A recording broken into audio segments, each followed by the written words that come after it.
சொல்றான் அவளோட உடனே அழுதா நதிக்கரையில போய் அங்க அழுதா நதிக்கரையில ஒரு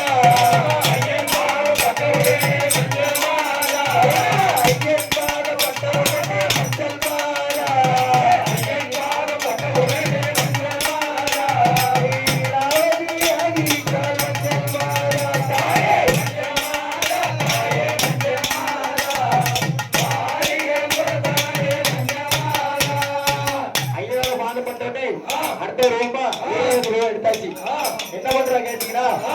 அவர் அவர்கிட்ட கேக்குறா ஐயனே நீங்க தான் என்ன திருமணம் பண்ணி கொடுக்கணும் நான் உங்க கூட தான் வருவேன் அப்படின்னு சொல்லி கேக்குறான் அதுக்கு ஐயப்பன் சொல்றேன் என்னன்னா நான் பிரம்மச்சாரிய விரதம் கொண்டு சபரிமலையில குடிக்கொள்ள போயிரு அப்படி சொன்னோடனே ஐயனுமே உழைத்த போய்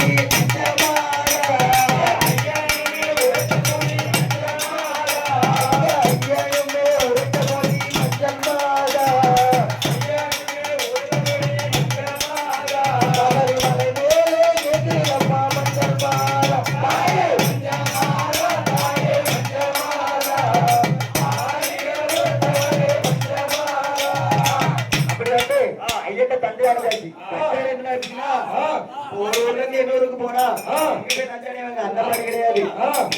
எல்லாமே சொல்லி ஐயப்பட்ட தஞ்சை அடைஞ்சாச்சு ஐயனிடத்துல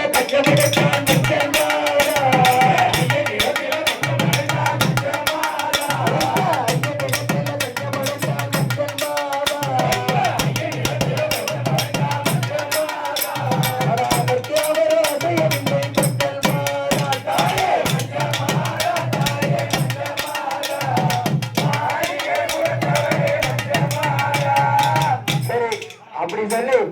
ஐயப்ப என்ன சொல்றாருன்னா எனக்கு பக்கத்துல ஒரு கோயில் எழுப்பப்படும்